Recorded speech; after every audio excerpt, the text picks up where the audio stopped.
예수를 믿게 기적을 믿습니다. 아멘. 오늘 두 군데를 우리가 봉독을 했습니다. 서로 교독을 했습니다. 오늘 마르다와 마리아를 통해서 저는 하나님은 예배하는 자를 빈손으로 돌려보내지 아니하신다. 하나님은 예배하는 자를 빈손으로 돌려보내지 아니하신다라는 제목으로 저희 여러분 은혜를 나누겠습니다. 이 마르다와 마리아의 기사는 성경에 세 군데 정도 나옵니다.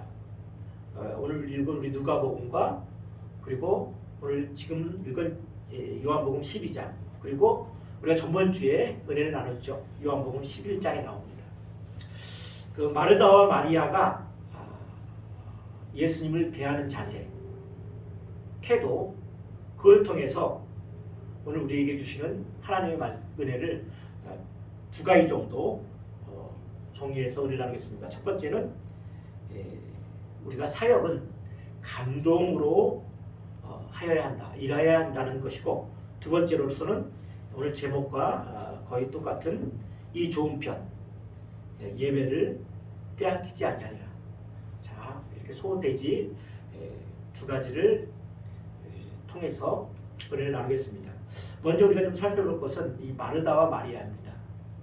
예수님께서 이 베다니라고 하는 곳, 이 베다니라는 곳에 예루살렘에 가깝죠. 예수님께서 이 베다니의 이 나사로 그리고 마르다 마리아의 집에 자주 들리시고 쉼을 얻는 곳이었습니다.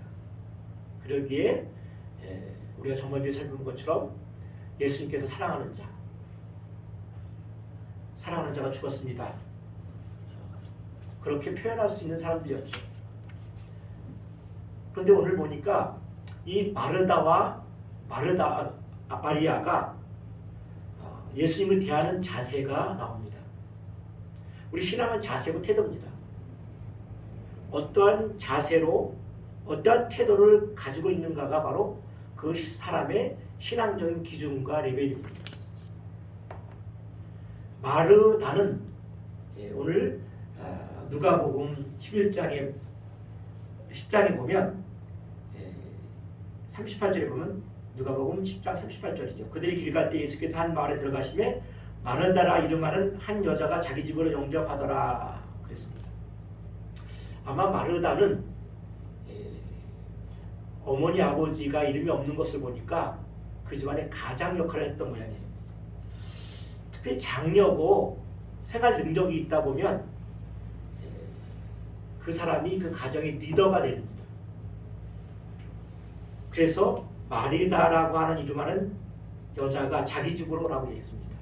아마 경제적인 거의 책임을 지지 않았나라고 생각을 합니다.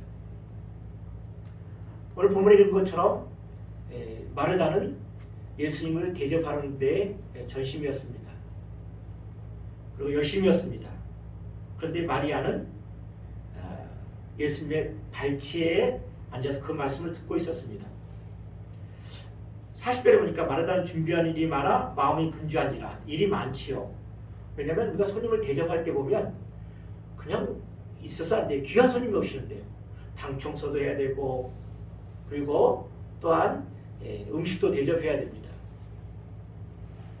예수님 혼자가 아니고 최소한도 16명 정도 있어야 되겠습니다. 예수님이 12제자죠. 그리고 또한 예수님 13명이죠. 그 다음에 나사로, 마르타, 마리아 최소한 16명 있어요. 최소한. 그렇기 때문에 준비한 일이 바쁠 수밖에 없어요. 그런데 마르다가 오늘 예수님께 나와 이렇게 말씀합니다. 예수님, 주여, 내 동생이 나 혼자 일하는 것이 하게 하는 것을 생각지 아니하시나이까? 그렇게 말합니다. 그를 명하사 나를 도와주라 하소서. 그렇게 얘기합니다. 그러더니 예수님께서 마르다야, 마르다야, 내가 많은 일로 여러 일로 염려하고 근심한데 한 가지만 하든지 혹은 한 가지 말려도 족하다. 마리아는 이 좋은 편을 택하였으니 빼앗기지 아니하리라 하시면서 마르다에게 가벼운 책망을 하시면서 이 본 말씀을 통해서 볼 수 있는 건 예수님께서 마르다를 책망하신 게 아니고 가벼운 비난한 거 아니에요. 비난 없는 가벼운 책망을 하시면서 그리고 예수님은 마르다 편을 들어주셨어요. 그리고 이 마리아는 이제 우리 요한복음 12장에 보니까 예수님께서 이제 예루살렘 올라가기 1일 전 십자가를 지시기 일주일 전이죠. 예수님의 발치에 앉아 귀한 옥합을 깨고 향유를 부어서 300데나리온은 향유를 부어서 예수님의 발을 씻깁니다. 그때 유다가 말했죠. 이것을 가난한 자에게 주어서 구제하는 것이 더 낫지 않겠습니까? 예수님께서 가만두어라. 나의 장사 지낼 일을 그가 행했다라고 하면서 이 여자가 그리고 마태복음에 뭐라고 얘기합니까? 이 여인이 하는 일들은 온 세계에 전파되면서 영원히 기억될 것이라고 칭찬하는 내용이 나옵니다. 오늘 이 내용은 본문 내용입니다. 자, 그러면서 우리 마르다와 마리아를 좀 살펴볼까요? 첫 번째, 사역은 감동으로 일해야 된다고 했습니다. 마르다는 사역 지향적인 일을 합니다. 기능 지향적이죠. 그리고 업무 지향적인 사람이에요. 예수님이 오신다?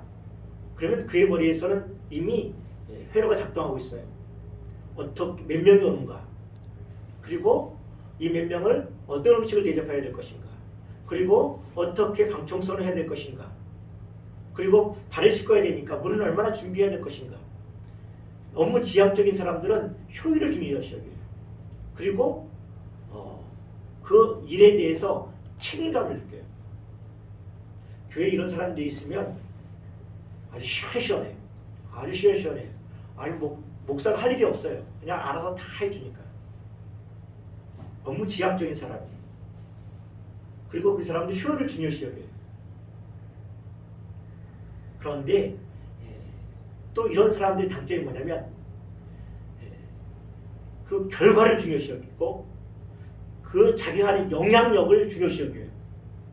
그래서 자기의 영향권에 있지 아니하면 무조건 비난해요. 말에다가 보세요. 예수님, 내 동생이 내가 지금 이게 일이 많아서 분주한데 나 혼자 일하는 것을 보고만 있으십니까? 가만히 두고 생각하지 않으십니까? 라고 얘기합니다. 모든 것을 효율적으로 기능 중심적으로 생각하고 일하기 때문에 기능적이지 않는 것들. 또 부정적인 면 측에서는 자기의 영향권에 있지 아니하고 좀 나쁘게 말하면 자기 말빨이 안 쓰면 화를 내요. 분노해요. 이게 마르다의 기능 지향적인 사람들의 일이에요. 교회 많이 필요합니다. 교회 많이 필요하고 절대적으로 필요합니다. 이런 사람들에 의해서 하나님 나라들이 기능적으로 작동을 해요. 그런데 이런 부작용도 있다는 겁니다. 오늘 그 부작용이 나오죠. 그런데 가면 마리아는 관계지향적인 사람이에요. 관계지향적이에요. 그래서 관계를 중요시 여기고 이 사람들은 감동지향적이에요.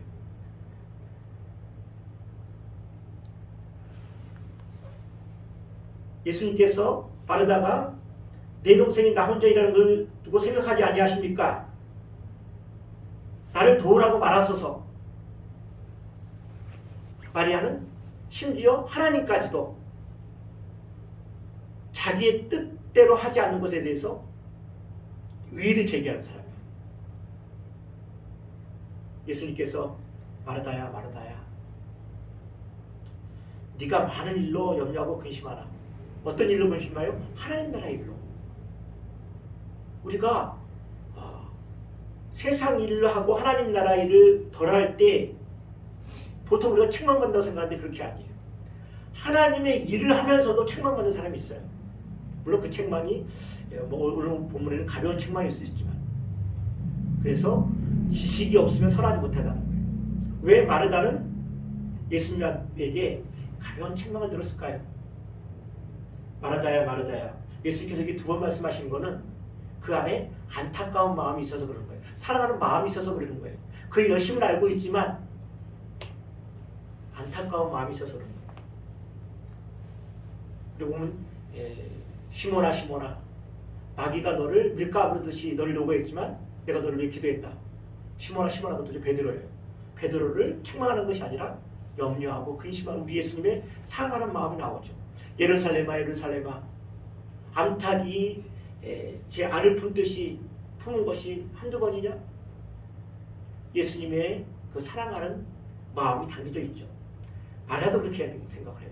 제가 이렇게 설명한다고 해서 예수님께서 마리아의 딸은 잘못됐고 마리아는 잘했다고 하는 이분법을 나누자는 게 아니에요. 뭘 말하는 거냐면 바로 우선순위에 문제가 있다는 거예요. 시적절한 문제가 있다는 거예요. 오늘 본문에 보면 40절에 몇 가지만 하든지 혹은 한 가지만이라도 족하니라. 왜 이렇게 번역을 했는지 잘 모르겠어요. 원어를 보면 한 가지 일이 필요하다는 거예요. 딱 이 말이에요. 헬라어로 보면 딱 이거예요. 뭐 이렇게 길게 나오지 않았어요. 킹 제임스 버전에도 마찬가지죠. One thing is needful. 한 가지 것이 필요하다. 적절하게 표현했죠. 왜 언어에 충실하게 보고 번역을 안 하는지 모르겠습니다. 예수님은 이렇게 말하는 거예요. 그것이 한 가지 일이 필요하다. One thing is needful이에요. 이 말은 무슨 뜻이냐면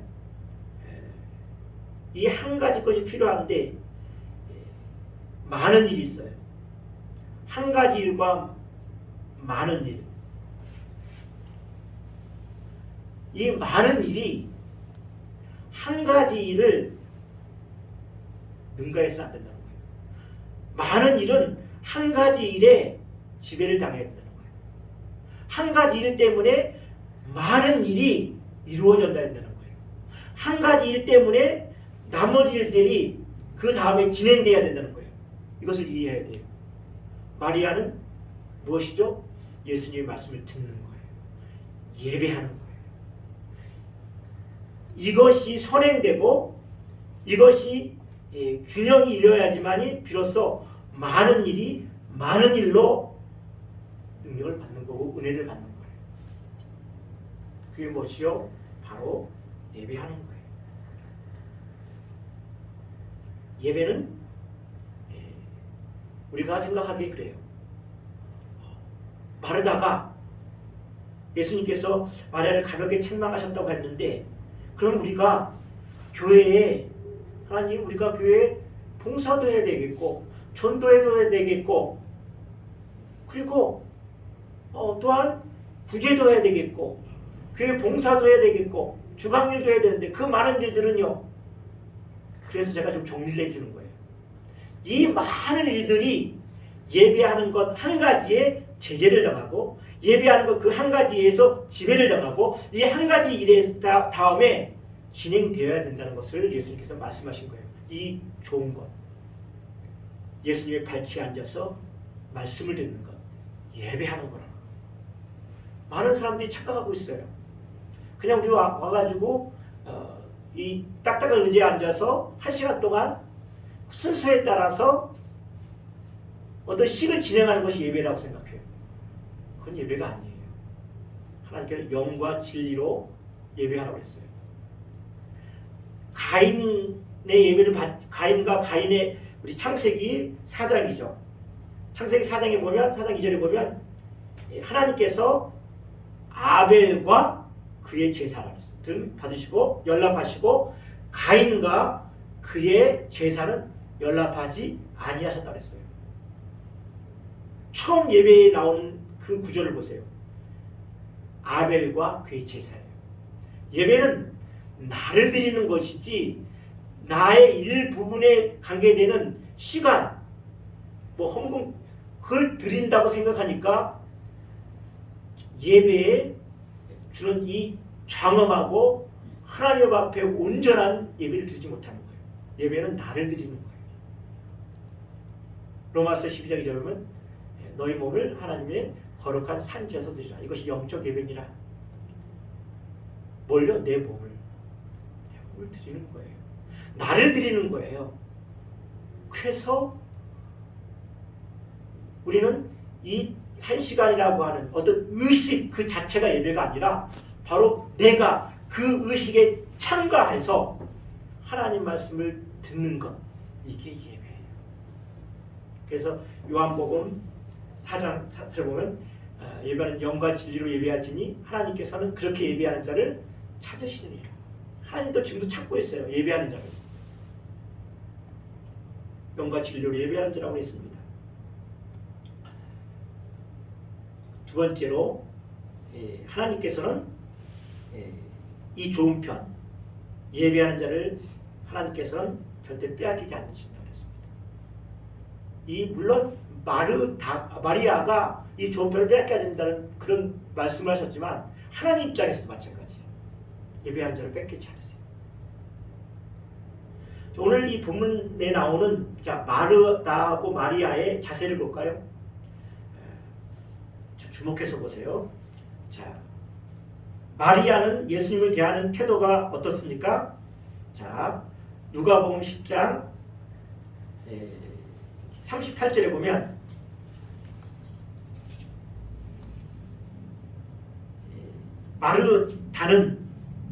마르다는 40절에 보면 일이 많아 분주해요. 항상 일하고 서 있어요. 그리고 마리아는 어떻게 했습니까? 39절 보세요. 주의 발치에 앉아 그의 말씀을 듣더라. 그렇죠. 그 다음에 요한복음 12장 오늘 읽은 본 말씀을 보면 마리아는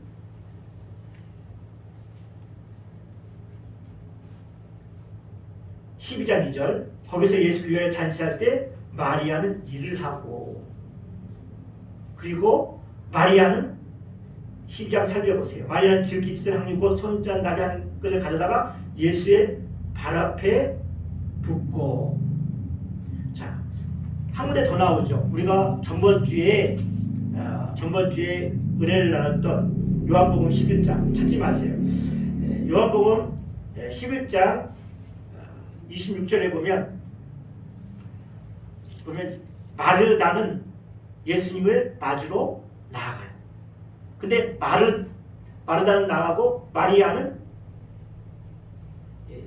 집에 있다가 예수님 말씀 듣고 예수님의 발치에 나아가 엎드리는 거예요. 특징이 뭐죠? 마리아는 예수님에 대해 항상 서 있어요. 항상 일할 준비가 되어 있고, 마리아는 항상 예수님의 발치에 앉아라는 말이에요. 발치에 앉았다는 게 무엇입니까? 그의 말씀을 듣고 예수님을 바라보면서 그를 예배할 예배자라는 거예요.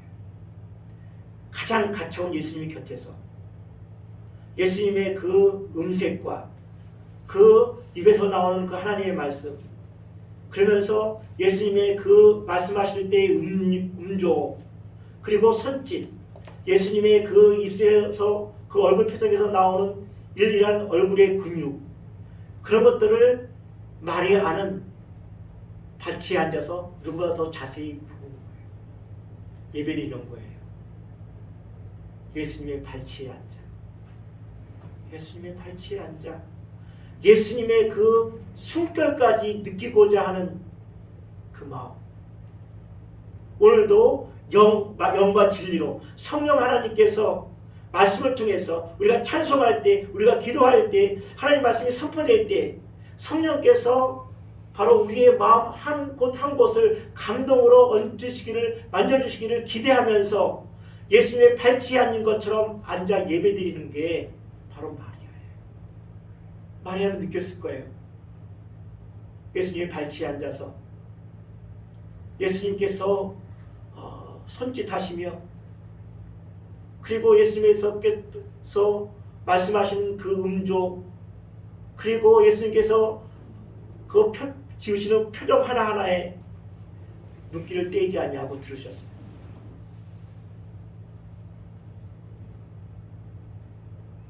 그래서 어떡합니까? 결국 보세요. 마르다는 요한복음 12장에 또 서서 예수님을 영접합니다. 그리고 예수님을 대접합니다. 환대합니다.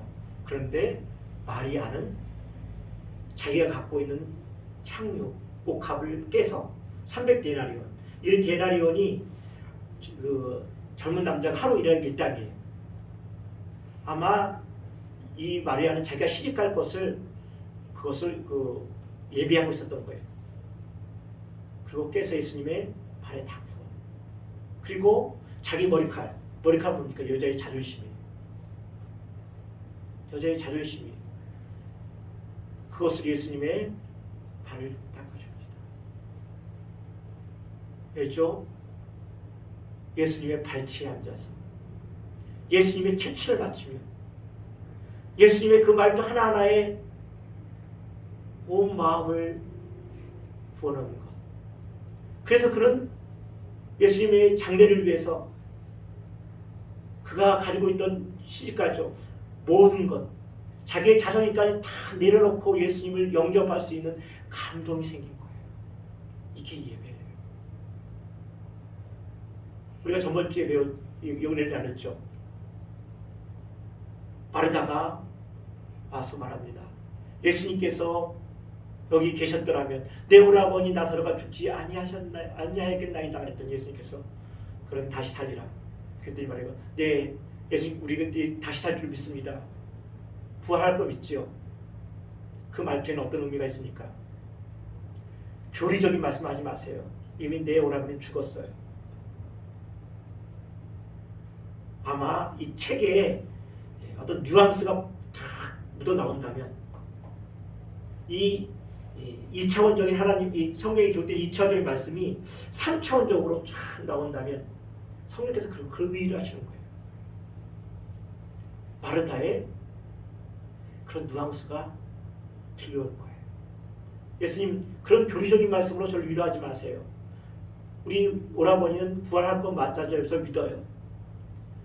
나는 부활이고 생명이니 나를 믿는 자는 죽어 살겠고 죽어서 살되 살아서 믿는 영혼은 죽지 아니하리라.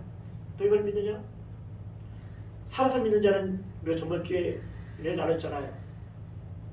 그냥 자는 거기 때문에 살아서 믿는 자는 그냥 영혼이 죽지 않는 거야. 그렇게 참으로 우리 기독교의 그 부활과 생명의 진수가 되는 말씀을 마르다에게 해줬어요. 예수님께서 사랑하는 마르다에게 줄 수 있는 것 무엇이죠? 믿음이라고 했죠. 부활과 생명의 신학을 마르다에게 주었어요.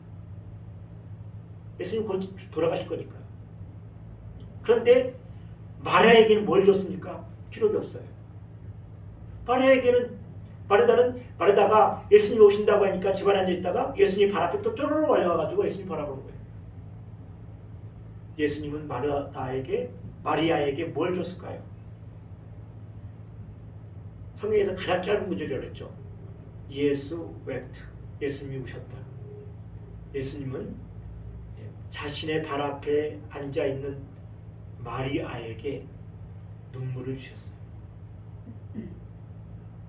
눈물을 주셨어요. 아무 말씀도 안 하셨어요.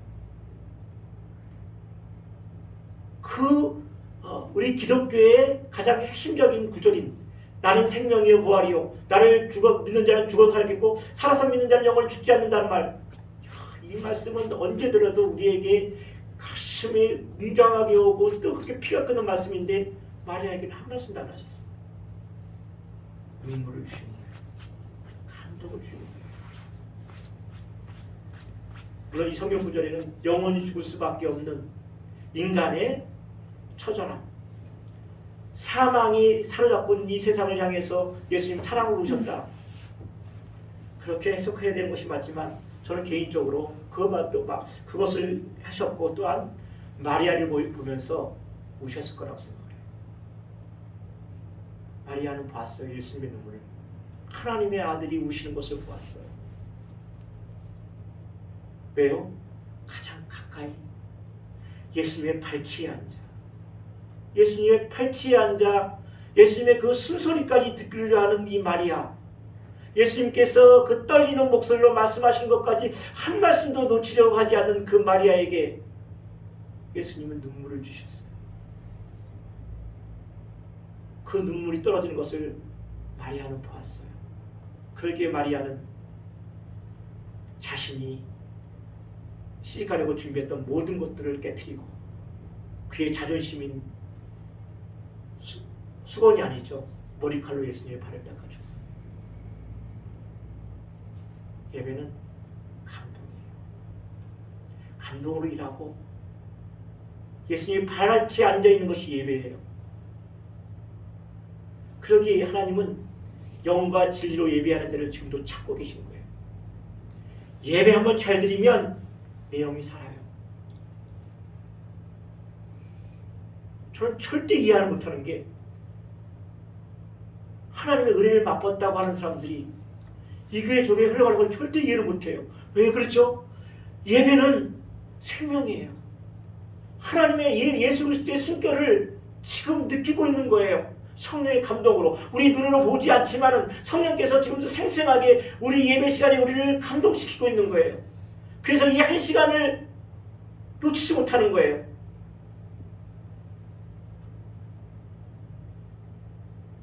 하나님께서는 그 영과 진리로 예배하는 자를 지금도 찾고 계시고 그냥 보내지 않으세요. 사도행전에 보면 지금 사마리아에 한 부흥이 있는데 빌립 집사가 부흥을 일으키고 있는데 예루살렘에서 예배하고다가 에디오피아 그 재무장관을 맡고 있는 넷이 간다게 그 넷이 재무장관이 예배를 마치고 돌아가요. 그때 하나님께서 빌립에게 지금 이 에디오피아 넷이 이스라엘 이 장관을 만나러 가래요. 그러면서 이 에디오피아 장관은 넷이는 이사야를 읽고 있으면서 궁금해하고 있는 거예요. 예배를 드리러 갔다가 그 멀리 이디오피아에서 예루살렘에 예배하러 갔다가 그냥 오죠. 왜냐하면 그는 이방인이었어요. 하나님의 말씀의 지식도 별로 없어요. 그런데 그곳에 예배드리는 곳에 생명이 있고 거기 안에 영생이 있다는 것을 그는 알았기 때문에 그 멀리서 온 거예요. 그런데 아무런 소득이 없었어요. 성경을 말씀 몰라도 누구도 가르쳐주는 사람이 없어요. 그는 이방인이기 때문에. 공동체 속에서 그걸 환영한 사람이 없었어요. 그런데 하나님은 지금 사마리아에 가장 큰 부흥을 일으키고 있는데 가장 시급했는데 그 사마리아의 큰 부흥보다도 이 한 사람 때문에 그를 사마리아에서 불러냅니다. 우리는 그렇죠. 아니 지금 이 교회에 큰 부흥이 있고 있는데 넘쳐나고 있는데 갑자기 목사를 불러 시골에 가서 하래. 근데 한 사람이야. 말이 됩니까? 비효율적이죠. 비효율적이죠. 다른 사람을 보내도 되는데 이게 예배예요. 한 영혼을 위해서 하나님을 전심으로 예배온 그 한 사람을 위해서 설교할 수 있는 것이 목사고 교회고 그렇게 예배를 찾는 사람을 미리 예배하는 것이 하나님께서 기뻐하시는 예배예요. 그래서 이사야를 풀어주면서 거기서 장작 사마리아에서 거기까지 130km래요. 130km면 그 당시 걸어갈 말 타면 얼마나 걸리겠어요, 시간이. 이런 비효율적이고 비낭비적인 것이 어디 있어요. 가서 그 말씀을 풀어주고 세례를 베풀어요. 하나님은 하나님을 전심으로 찾는 자를 빈손으로 돌려보내지 않으세요. 이방인이었고 넷이었고 그 자가 예배하러 왔다가 그냥 가는 걸 하나님께서는 결코 용납하지 않으셨어요. 그가 궁금했던 말씀을 풀어주면서 세례를 줍니다. 이방인들에게 하나님의 말씀이 선포되면서 그들도 하나님 나라의 백성으로 삼는 획기적인 역사가 사도행전 10장에 나와요. 그게 누구죠? 고넬료 사건이에요. 하나님께서 먹지 못할 베드로에게 먹지 못할 음식들 내려주면서 3번이나 먹으라고 했어요. 고넬료는 이방인이었어요. 식탁 교제도 할 수 없어요. 물론 그 사건 이후로 이제 예루살렘 교회가 이방인들을 하나님 나라의 공동체로 받아들이는 역사적 사건이다. 그래서 고린도전서에서 두 가지 큰 사건이 일어나는데 첫 번은 오순절 사건, 또 하나는 고넬료 사건이라고 하는데 그 이전에 바로 빌립이 이방인에게 세례를 준 거예요. 이게 더 큰 사건이에요. 교회가 공식적으로 이방인들에게도 하나님의 전도의 문이 열렸고 그들도 우리의 공동체에 마땅히 들어올 것이며 라고 하는 그 성경학자들이 늘 말하는 세계에서 역사상 가장 위대한 사건, 고넬료 사건 이전에 바로 이 한 사람 사건이 이미 있었다는 거예요. 예배하는 자. 왜 우리가 기독교인들이 왜 힘이 없습니까? 예배예요. 예배를 마르다를 결코 말씀을 정리해 보면 마르다를 우리 예수님께서 결코 비난적인 측면을 하지 않으신 거예요. 마르다야, 마르다야. 자, 성경 3차원적으로 보세요. 성령의 감동이 주는 능력으로 보세요. 2차원적인 성경을 3차원적으로 보세요. 예수님의 음성이 들리지 않습니까? 마르다를 책망하는데 비난 섞이고 진노하고 하시는 분이 아니에요. 안타까움과 사랑이 넘치는 가벼운 책망이죠. 내가 많은 일에 안다. 네가 헌신했던 걸 다 알아. 너 구제했지. 너 봉사했지. 너 전도했지. 주방에서 봉사했지. 피아노 쳤지. 다 알아. 그러나 너 다 알아. 그러나 예배하는 거 그냥 내 밭에 앉아서 예배하는 거 오직 한 가지 일이 먼저야. 이것이 다른 모든 것들을 지배해야 돼. 이 한 가지 일이 다른 모든 것에 우선돼야 돼. 이 한 가지 일이 모든 것보다 더 핵심이 돼야 돼. 예수님이 그렇게 말씀하시는 거예요. 감동으로 그럼 일할 수 있어요. 예배자요. 제가 개인적으로요. 봤는데 축사 가정이나 신유 가정 보면 하나님을 믿는 사람은요, 진심으로 고백하는 사람들은요, 시간이 문제지 반드시 치료되는 걸 봤어요. 시간이 문제예요. 그리고 그 사람이 얼마나 하나님께 매달리냐에 따라 봤을 때는 거의 나아요. 거의 낫고 거의 축사돼요. 그래서 시간의 문제지 그게 문제가 아닌데 하나님을 믿지 않은 사람들이 고백하지 못하는 사람 보면요, 불가능해요. 이상해죠? 안 돼요. 왜냐하면 그 안에 예배하는 자에게는 하나님께서 그 마음에 예수의 생명을 심하게나마 줬기 때문에 그들이 예배하고 다시 우리 주님을 부르면 예수의 생명이 그 안에서 불꽃이 타오르면 악한 것들이 떨어져 나가고 그 안에 질병들이 다 해결돼요. 어디서 구별됩니까? 예배예요. 예배하는 자를 우리 하나님께서는 빈손으로 거저 돌려버리지 않으세요. 우리가 매일매일 드리는 이 예배가 뭐 오늘도 드리고 다음 주도 드릴 텐데 우리 인생 짧아요. 우리가 100년을 산다고 해봐보세요. 주일날 54주라고 해봤어요. 5,000번입니까? 5만 번입니까? 아니요. 영원한 시간 속에서 100년간 매일매일 예배 드려도 바닷가에 모래 하나도 안 돼요. 천국에 갈 때 우리가 뭘 갖고 간다 그랬죠? 우리가 하나님께 예배한 것들 가져가요. 하나님께서 이렇게 예배한 것 가져갔어요. 우리가 하나님 나라를 위해 눈물 흘렸던 것들, 힘쓰고했던 것들만 가져가요.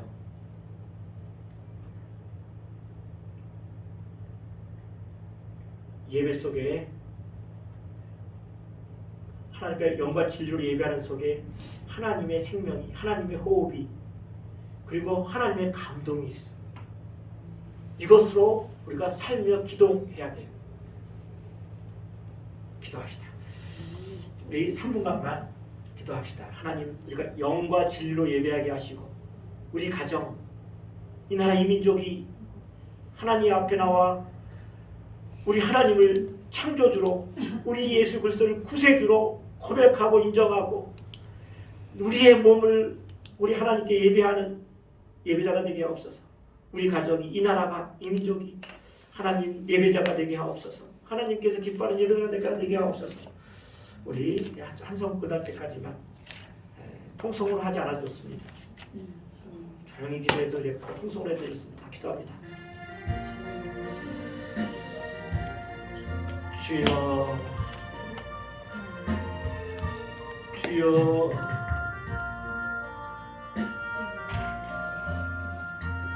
하나님, 우리는 예배자입니다. 우리는 하나님의 예배자입니다. 빈손 들고 앞에가 십자가를 붙잡습니다. 빈손 들고 앞에가 십자가를 붙잡습니다. 나의 공로, 나의 의 없지만 십자가를 붙잡습니다. 십자가를 붙잡습니다.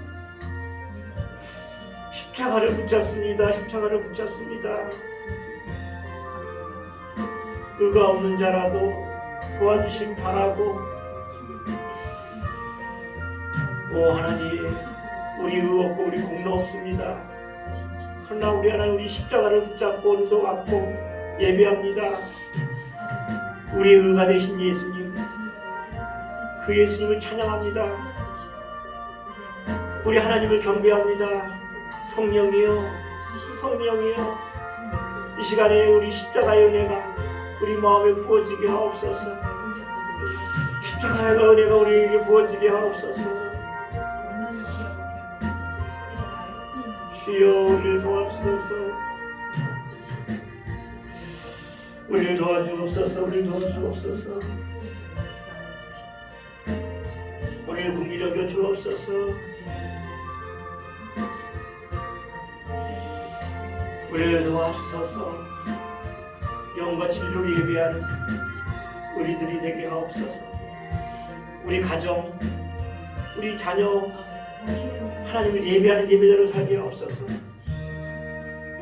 예배자로 살게 하옵소서. 감사하며 우리 주 예수 그리스도의 이름으로 기도하옵나이다.